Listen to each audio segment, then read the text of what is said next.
This is fine. This is fine. This is a poor substitute for therapy, but an excellent substitute for Joe Rogan other podcasts. We're not like other podcasts. Join us as we find the answers to the universe's biggest questions, like, is butter a carb? Does crying burn calories? And what the f*** am I doing with my life? We're here to be your part-time therapist, astrologer, concierge doctor, and fairy godmother. Do you need someone to validate you today? Cool. Come on in. We're fine. This is fine.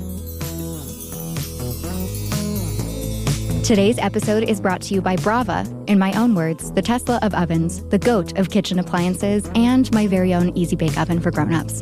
This is something I actually use every single day, y'all. Much like how an F1 car goes from 0 to 60 in like a millisecond, I don't know, I didn't actually look it up, this countertop smart oven goes from room temp to 500 degrees in 1 second. Seriously.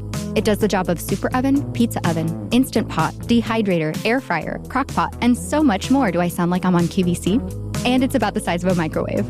One of the coolest parts is that it can cook multiple ingredients at different temperatures on the same pan at the same time.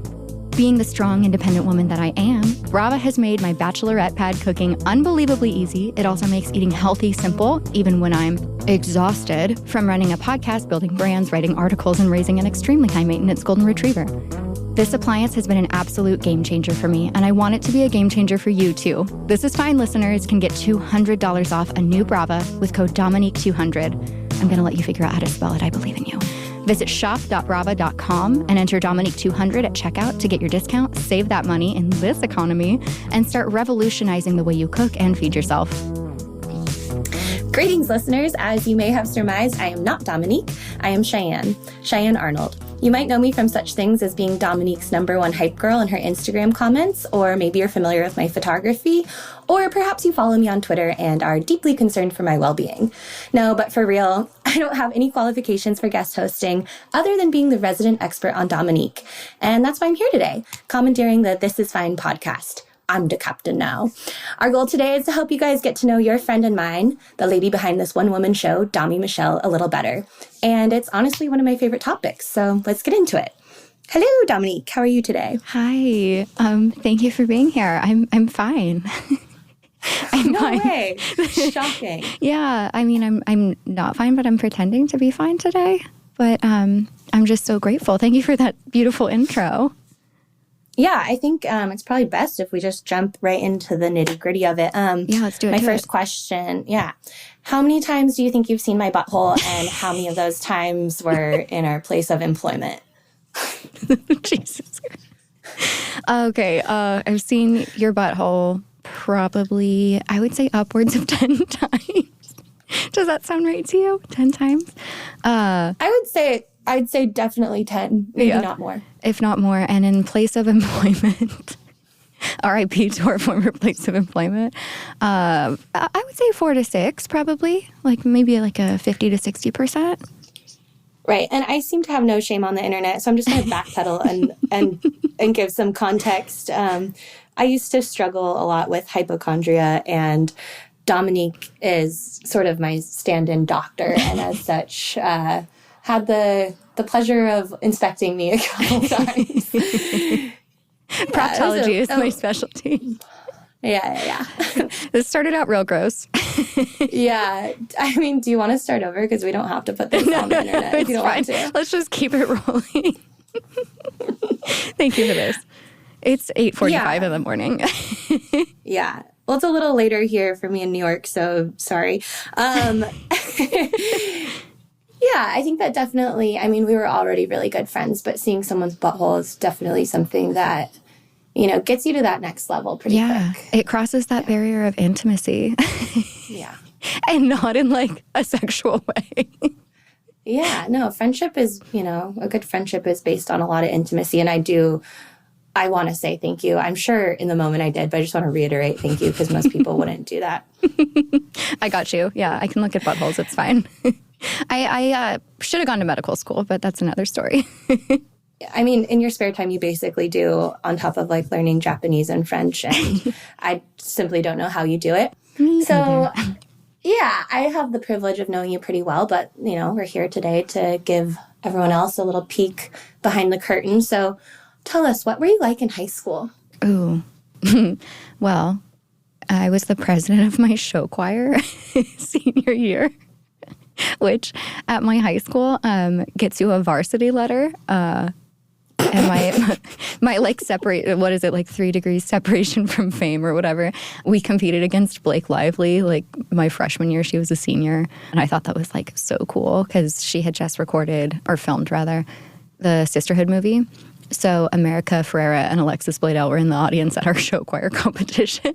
Wait, where did she go to school? She was at Burbank, either Burbank or John Burroughs. They're both in Burbank. And those were like the big schools that had all the money. Like, I think it was over $5,000. And this is like the, mid, early 2000s to participate, where our like public high school in Carlsbad had like no money. And when we won first place one year, we were screaming so loud from like shock and disbelief that we got like reprimanded by like the board.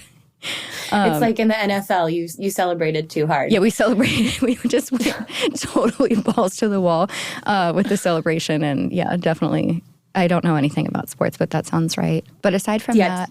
take it from me. Yeah. I guess to like... I'm trying to think of a way to summarize it. Like, I wore at one point like a baby pink silk pleated miniskirt from Hollister with like white and pink like peep toe heels, and like an Abercrombie top, and would just like wear that as like a regular outfit to school. So like a cross between Gretchen Wieners and a choir person. Yeah, I mean, I'm shocked 0%. But were they kitten heels? We need to know. No, I'm absolutely not. No. They were like 3.5-inch Steve Madden. I thought they were the most beautiful thing that I had ever seen. My dad had a conniption when I bought them, and I was like, I'm expressing myself through fashion. I like co-produced one of the fashion shows. We had like a fashion club or something. So we did fashion shows. I took clothing. I thought I was going to go to FITM the first half of high school, and then pivoted and thought I was going to go to music school. I actually did go to music school for like a hot minute. But yeah, a lot of directions. Yeah. Wow, I really thought you were going to say kitten heels, like you think you know someone, but and then it's a 3.5-inch stiletto. Yeah. So yeah, just imagine mini like silk pink mini skirt and stilettos, just an average like Wednesday. Well, on Wednesdays we wear pink. Yeah, literally. To this day. Yeah, like I had the pink Razor flip phone. In PE, I like rarely would dress out because I'm like, ew, exercise, which is so ironic. But I would be like talking with the girlfriends on like, I don't know, is it a baseball field or whatever where you like do gym stuff? They were playing handball or something, and the girlies were talking, and the gym teacher told the boys to like throw the handball like at our heads because we were just like gossiping on our like flip phones. All right, well, that's like an actual scene from Clueless, so good for you. Cool. Yeah. I mean, I think they were tennis balls, but we'll seemed past that. For sure. For sure. All right, yeah. This is an interesting question for you because you've sort of touched on it. Your career trajectory has gone a bunch of different ways, but when you were little, what did you want to be? What did you think you were going to be? How much time do we have? I know you have stuff going on today.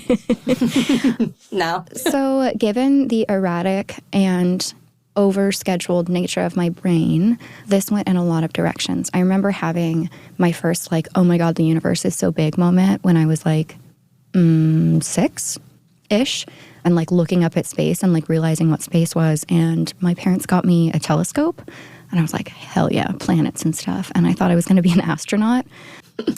So that was cool. When I was 2 years old, my mom, who is a feminist, was like, what are you going to be when you grow up? Like, what do you want to do with your life? And I was like, I be mommy. And she was like, what? It's like, I'm going to be mommy. Like, I want to be a mommy, which is also crazy. Then at one point, I remember wanting to be a chef. I remember writing that for like a school thing. Like, when I grow up, I'm going to be a chef. And then, gosh, we moved around so many times, and it was kind of like a chaotic, not terrible, but chaotic upbringing. We moved like 20 times. So my direction just kept, I guess it's parallel with the moving, just kept pivoting. Like when you lived in New Jersey, you wanted to be like on a reality show. No, when I lived in New Jersey, I wanted to be anywhere but New Jersey. When I grow up, I don't want to live in New Jersey. No disrespect. It is a beautiful state, but I wanted to go back to California so badly. God, I'm trying to remember. At that point, I wanted to be Britney Spears. She was my ultimate idol of the moment. Actually, in the third, maybe fourth grade, I put on a Britney Spears performance at the lunch recess or whatever. There was a stage on the playground. I brought a boombox. My friends made posters. There was no occasion for it. It wasn't a talent show, but I had VHS recorded TRL. I learned all the dance moves to Oops, I Did It Again, and I just decided that I was going to put on a lip syncing performance as a gift to my peers. So So that was fun. And by the time I got to high school, like I said, I wanted to be in fashion. My ego was really gassed up because in middle school, I got best dressed in the yearbook. And so that was all the permission I needed to just think that I was the next Anna Wintour or Diane von Furstenberg at the time was a big one for me.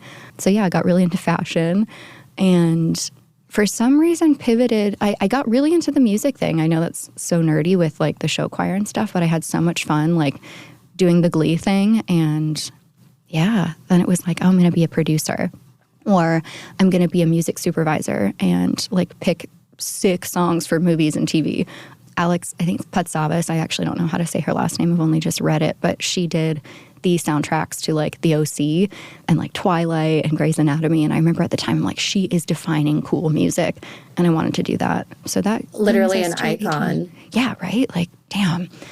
So that brought me to 18. And then, as you know, but maybe no one listening knows, well, I'm assuming the listeners right now are my mom and us listening back. Yeah, they know. They know. They know. But I changed my major a whole bunch in college too. So career trajectory has been very unexpected. Yeah, because when I met you, PR was your life. But yeah, I had just switched into PR, which was you had to apply to get into it. It wasn't just you could switch majors. So I had put energy and effort into that. So at the time, I was okay, I'm going to ride this out. When I interned, it was the summer after junior year before senior year for me. And I had switched from music industry to neuroscience to public relations in the journalism school. And at that point, I was yeah, I'm going to do PR for Hurley. This is it. This is my lifetime career. I'm going to be a VP by the time I'm, 28. Cool. I think it all worked out for the better, yeah? Yeah. I think we're on the right paths. I've heard this story, but I think it would add some context to the podcast. You started talking when you were really, really young. Yeah. And I believe the story I know is set in a grocery store. Oh, yeah. I can tell this story. So my mom says that I started talking around, I think it was 8 or 9 months. And not babbling. She's very clear about that. Not mama, dada, actual words, which is a little scary. I think I would be terrified as a parent. My child's possessed. So I think spectators also felt that way. So my mom tells this story that she took me as a baby to the grocery store. I was sitting in the little, not car seat. What's that thing called in a grocery basket? The baby seat, whatever. And I was just talking to her about something. And this woman stops my mom. And this is very telling that this happened in the 90s.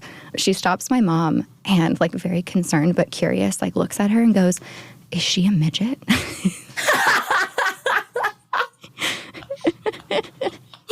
I'm sorry, it never gets old, truly. That's amazing. The fact that it still brings a laugh after you've heard this multiple times. And no one would ever, I hope no one would ever ask that today. But yeah, it's so fitting for the times. Is she a midget? And honestly, a little bit. But yeah. The doctors told my parents when I was really little that I would be lucky if I made it to 5 foot. And I'm I'm almost 5'3", bitches. Look who's tall. Yeah, huge congratulations to you. Thank you so much. I worked really hard on it. So you went to USC, as you let everyone know. Yes, always. I didn't fake play water polo, though. I would love to make that very clear that my parents, one, could not afford to pay someone to pretend I played water polo. And two, no one would believe it. But as such, you were living in LA. But I just feel like in general, you do run into celebrities maybe like with more frequency than others.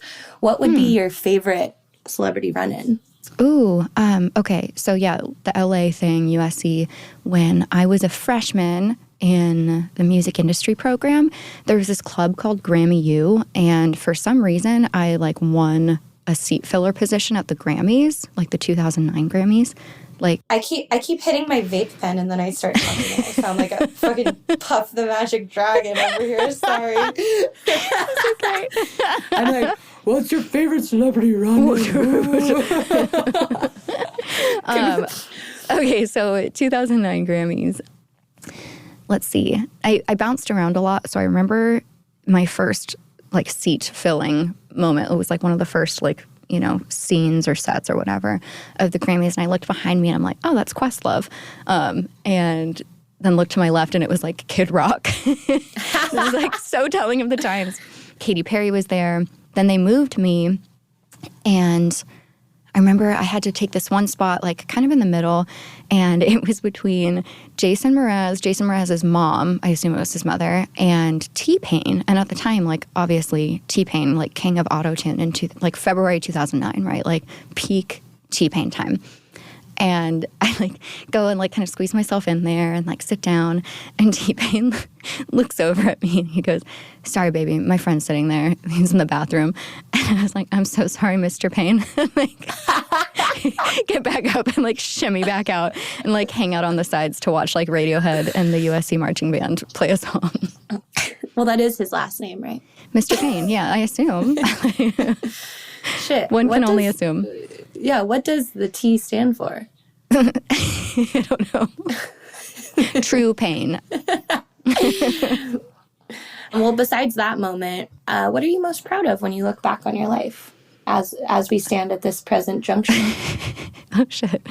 That's a great question, because a while ago, I'd be getting into college. That was a big deal for me. I think that's a big deal for a lot of young people, especially it wasn't a huge thing in my family. My dad didn't go to university. He went to EMT and medical training before going into the fire department. My mom went to UCSD, so it's not I'm first gen college, but getting into school at that point felt pretty good. Now at this point, I guess working for myself and having my small business for the past 4 years is kind of crazy. I haven't gone into an office or had a paycheck, a salaried paycheck in 4 years, and that's pretty crazy. And I don't usually think oh, I'm so proud of myself, but now thinking about it, I'm okay, that feels pretty cool. I did that. And maybe raising Stella, I feel that's been kind of a feat in and of itself. I don't know, is that a good answer? Yeah, I was just gonna chime in. I stand back in awe about it every day. Oh. And your little beach cottage, Diane Keaton as a young woman lifestyle. Can you further elucidate on this? Because I think it's so funny. This concept. Yeah. It's Diane Keaton movies. She's always living in some very chic, somewhat French-inspired coastal cottage. Yeah. And she don't need no man. And I think, I remember when I met you, it's just the character arc of you has been really beautiful to watch. And I've told you that before, but there was talk of an MRS degree, which was, I didn't have a typical college upbringing, but to those who don't know what the MRS degree is, it's you go to college, you find your husband. Yeah. And, as we've gotten older, I think we've both realized that there's so much more to life than following societal rules and, timestamps of what you're supposed to do when. And I think we've both struggled with feeling we're behind from our peers in certain ways, but have come to a really beautiful place of you know what, I'm really happy with what I have, and anything else is the whipped cream, right?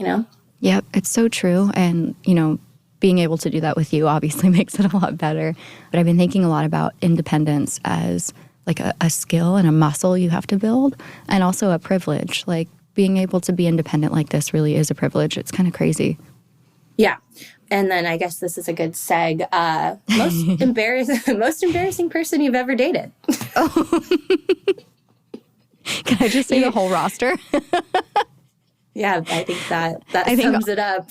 All of them, which is I have a broken picker, and it's been out of commission, like the the ice cream machine at McDonald's.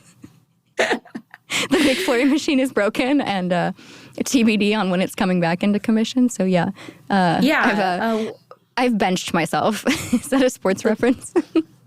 Yeah, you got it. Nailed it. Put me in, coach. Put me in, coach. Don't put her in. She's bad. My brother has a podcast, and I sent in a question once, and him and his co-host chose it as an opportunity to tell their listenership, I believe that is the actual word, that I was single and looking for a boyfriend. So I'm just going to pay it forward. Dominique is single, just in case, there's anyone, male out there listening. Yeah, anyone who wants is worthy. A dog daughter. There are many requirements you'd have to meet, and I would be going through the application. So head of standards. Yes, head of standards. Thank you for that, taking over the position. I think I know the answer to this, but what's your iPhone wallpaper right now? Ooh, it is. Hold on, I gotta look. It is a picture of Le Plongeoir in Nice. It's a restaurant that's on this like stack of stone in the middle of the water. It's so beautiful, and I am hoping to go there on August 7th or 8th.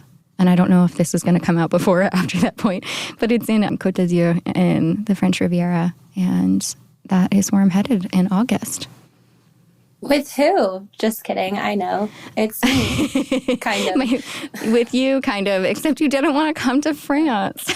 Yeah, so I really thought you were going to say Stella, and we'll get to Stella, but I feel like French is a very prevalent thing. French culture. You're a Francophile. Why? Can you psychoanalyze me? It's like I always knew you liked Chanel, and then one day it just became like... Not your entire personality. But like a solid 79%. So what was it that got you so deep entrenched in the culture of it all? Well, when I was a little girl, I, loved fashion and wanted to go to France. I had always dreamed of going to Paris, and in my mind, that was the coolest thing ever. It was chic and sophisticated and colorful, and there's history and beautiful architecture, and the food is the best, and yada yada yada. And then, when I got more into fashion in my teen years, I thought, okay, well, I have to learn French because that's the language of fashion. And just really loved the language, and I thought it was so beautiful. I went to Paris for the first time when I was 18 with my friend Jen, who is actually my podcast supervisor.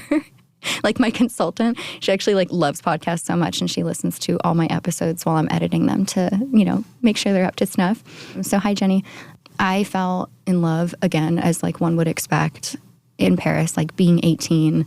It was springtime, frolicking around, seeing all the sights. It was just, it's magical. It sounds so cliched and it's such a trope, but how I don't understand how anyone could go to Paris and not love it so much.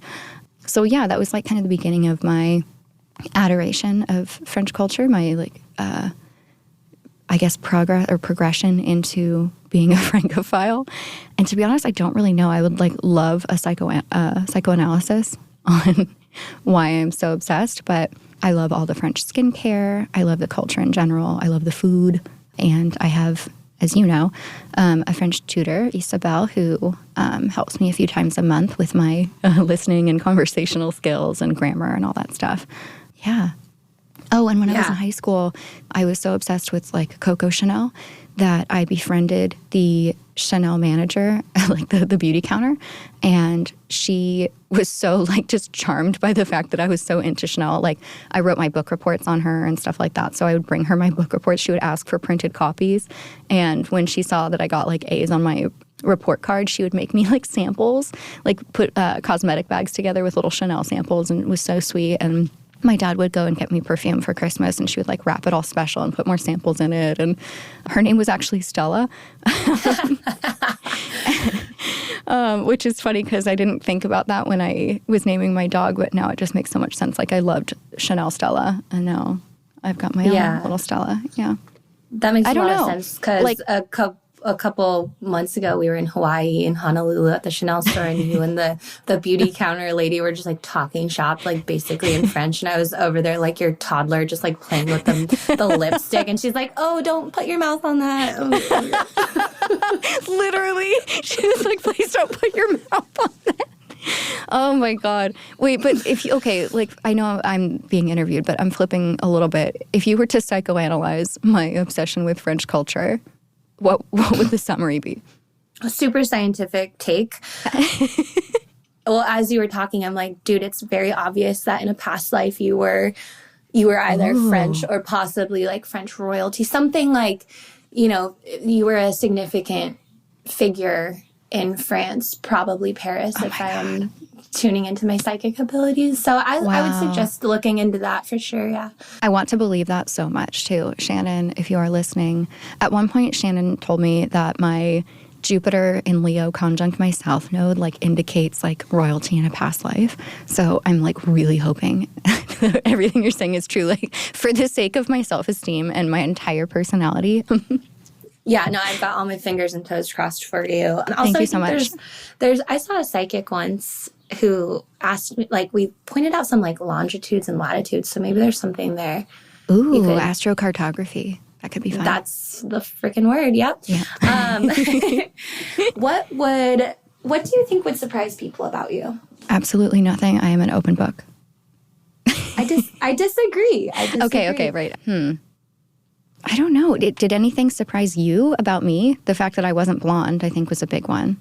Yeah, so when I first met you, it was the internship, and you were this, like, in my mind, this, like, USC Barbie who would not stop talking. And for some reason, I just, like, USC, I made you blonde in my head. And then I finally got to know you, and I was like, this chick is funny as fuck. Like... No one makes me laugh as hard as you, and I know, yeah. So you're making me cry. It's freaking true. So, well, I love you, and ditto. Seriously, every time you come and visit, I feel like you get in the car, and like 3.5 seconds later, we're like crying, crying from laughing, like scream laughing. Peed my pants for sure. A little bit of pee. Yeah.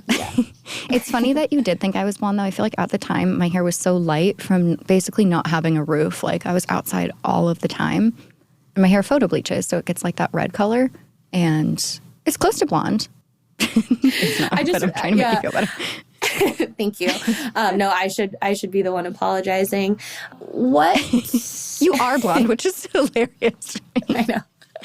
Yeah. What would your MySpace song be right now if MySpace, may it rest in peace, were still around? Actually, I think it is still around. I don't know. I can't log in, and it's such a bummer.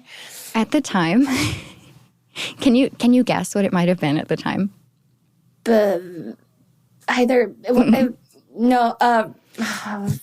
Rebecca. This might answer Friday. What would surprise people.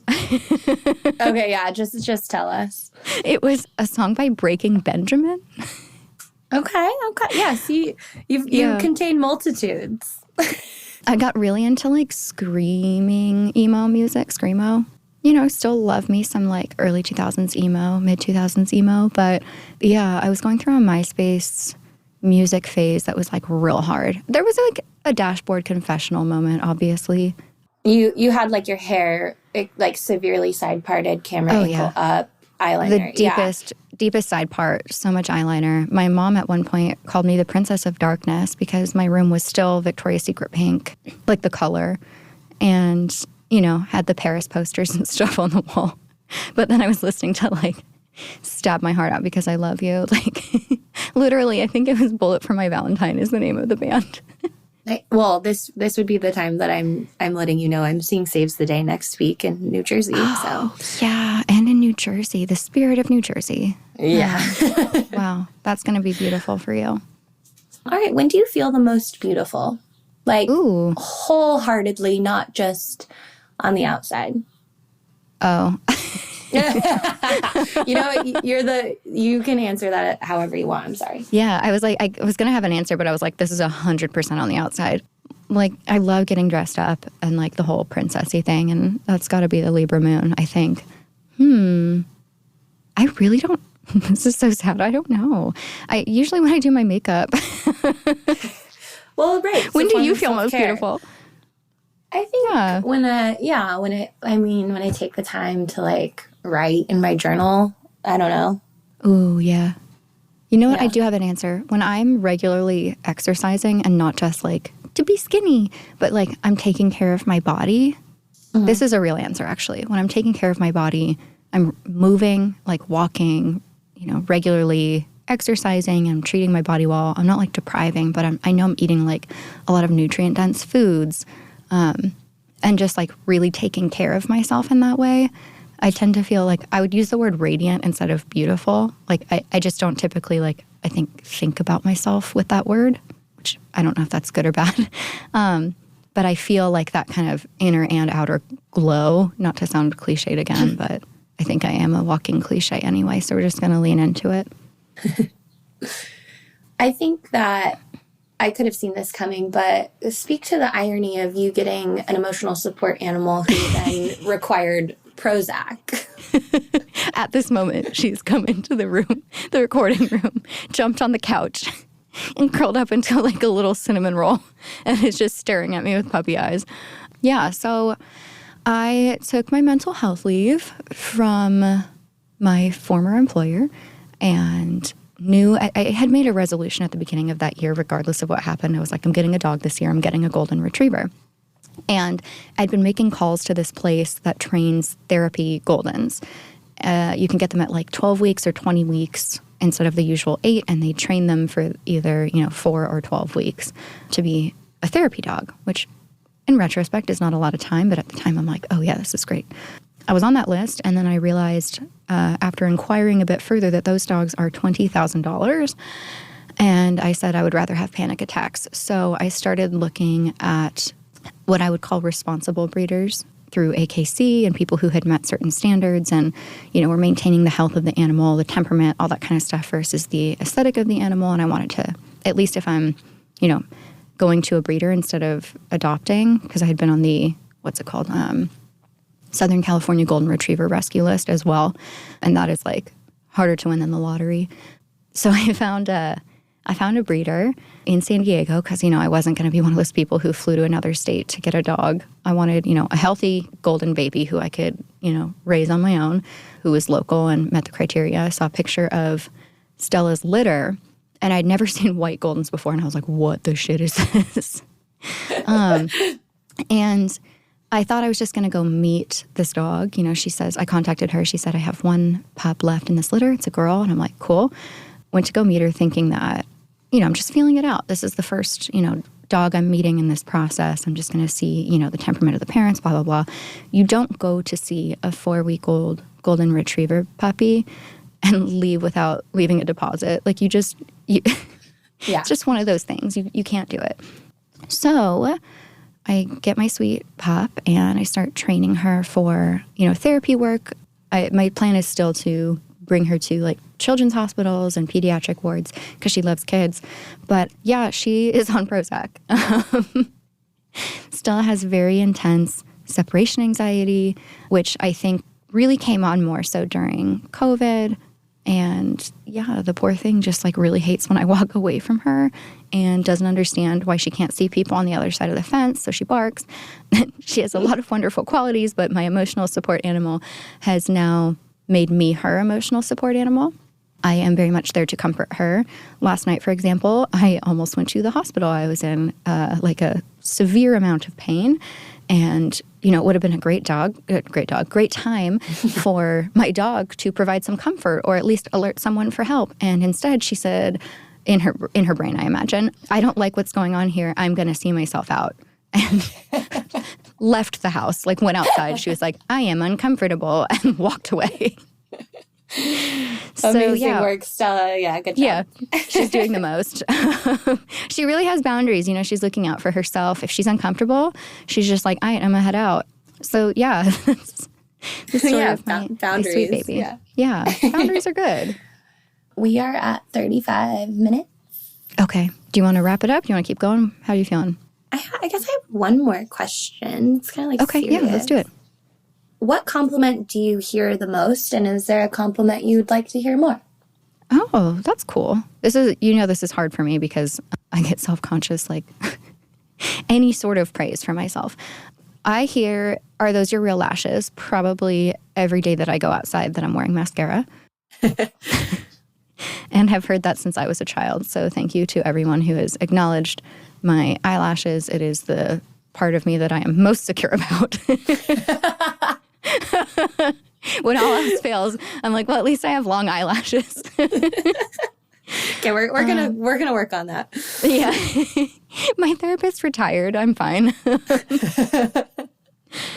A compliment I would love to hear more. I love your podcast, and I showed it to all of my friends and subscribed and joined your Patreon. Well, that actually leads me to one of my final questions. Oh, okay. What is your dream partnership for this podcast? Great question. Gosh, I've been so focused on just getting everything done. You know what I mean? Like scheduling and recording and, writing out outlines for episodes and coming up with topics and publishing that I haven't been able to really think big. I don't even have a marketing plan yet.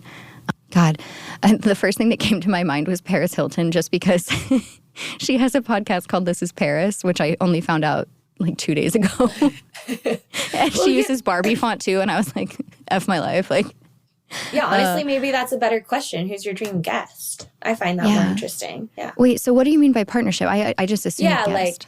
I meant I'm trying to get you a sponsored ad here. Oh, girl, thank you. I got you. My dream sponsor would be Chanel, but they would never because they are way too exclusive. The country of France tourism. Sanrio, maybe? Yeah. Mm-hmm. Yeah. That'd be cute. Sponsored by Pom Pom Purin would be huge for me. It's very niche if anyone knows what I'm talking about. Yeah, something like that, or a skincare line or a perfume line would be really cool. But yeah, guest, someone like Paris Hilton, I think would be really cool. I think she plays dumb very well, I think, for her own entertainment and anyone who's in on the joke. But she's actually very smart and very eloquent. And I think she's hilarious. When I heard her actual voice, I was shooketh. Yeah. It's all that Aquarius brain. She's just weird, She has her own weird sense of humor. She's entertaining herself and honestly being very smart by playing so dumb because she could build, a very prolific brand around it. But I love her attention to early aughts, late 90s trends and styles right now. And she's just kind of ageless. I think she just turned 40. And she's still, planning on having a baby, and she's just as youthful and vibrant as she was 20 years ago. So, yeah, she honestly she seems like a chill hang. Yeah, super cool hangs. Yeah, I feel that way about Selena Gomez too, and Taylor Swift. Should be so cool. Both of them. Oh my God. Well, that's pie in the sky dreams would have all the girlies. But yeah, I've been truly just enjoying talking to people that I know and sharing their lived experiences and their stories with more people. And on episode 3, Les Alfred from Balanced Black Girl said, networking across, and even not just in the networking sense, but just working with people who are kind of on your I don't want to say fame level, but you know what I'm saying, not Paris Hilton, has been really rewarding. So I really love that.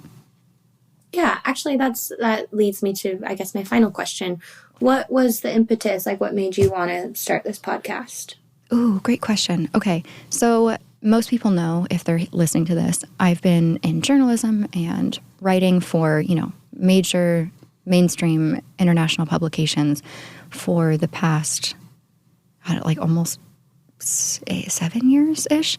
And the thing with that is you have to go through a lot of channels to tell the story that you want to tell. And then from there, you're still going to get edited, whether it's in word count or tone or sometimes even the content of what you're saying.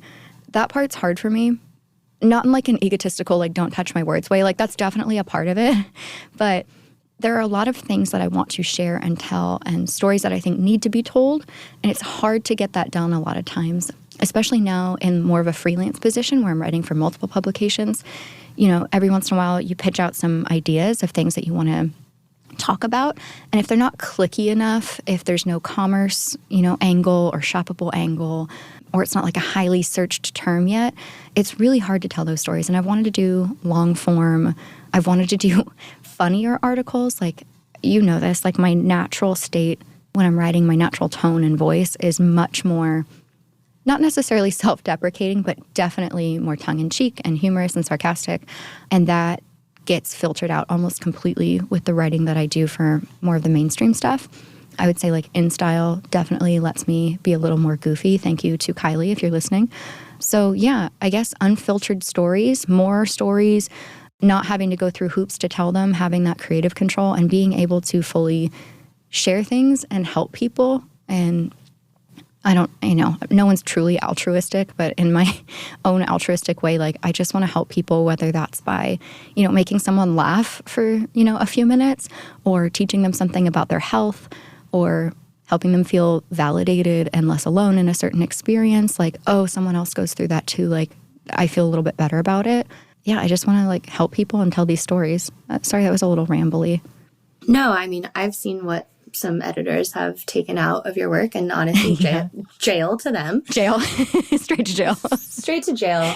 Yeah, you just have such a great way of, boiling down information that is normally so complicated and hard to understand and make it easily digestible for people like me. And that's because of your sense of humor and just your colloquialism. And it's like reading a friend, which, you are my friend, but I think other people who don't know you pick up on that as well. And so very stoked that we're taking it to the airwaves in this medium. Thank you, my angel friend. That was so sweet. That's the compliment I want to hear more. Thank you. No, it's truly that hits my heart very, very strongly. Thank you. Okay, well, now I want to cry. Now I'm crying. Actually, I really have to pee, so this might be the end of the podcast. Although it would be keeping it because bathroom break. Yeah, it would be keeping it on theme if I brought you all to the bathroom with me, such as I brought Dom to the bathroom with me. So many times. Shy, thank you. This is so weird but fun. Yeah, this has been really great. I'm going to start my own podcast now. Please do. I would love to be a guest. No, this is good for me. Thanks. I'm the captain now. I'm the captain now. All right. Well, that was a pleasure. Well, I love you. And an honor and a privilege.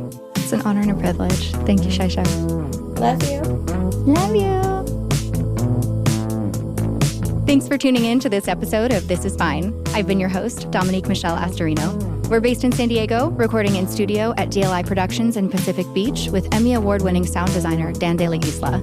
This is a comedy and advice podcast, but for legal reasons, this entire podcast is a joke and none of it is medical advice. To download the transcript or learn more, visit thisisfinepodcast.com.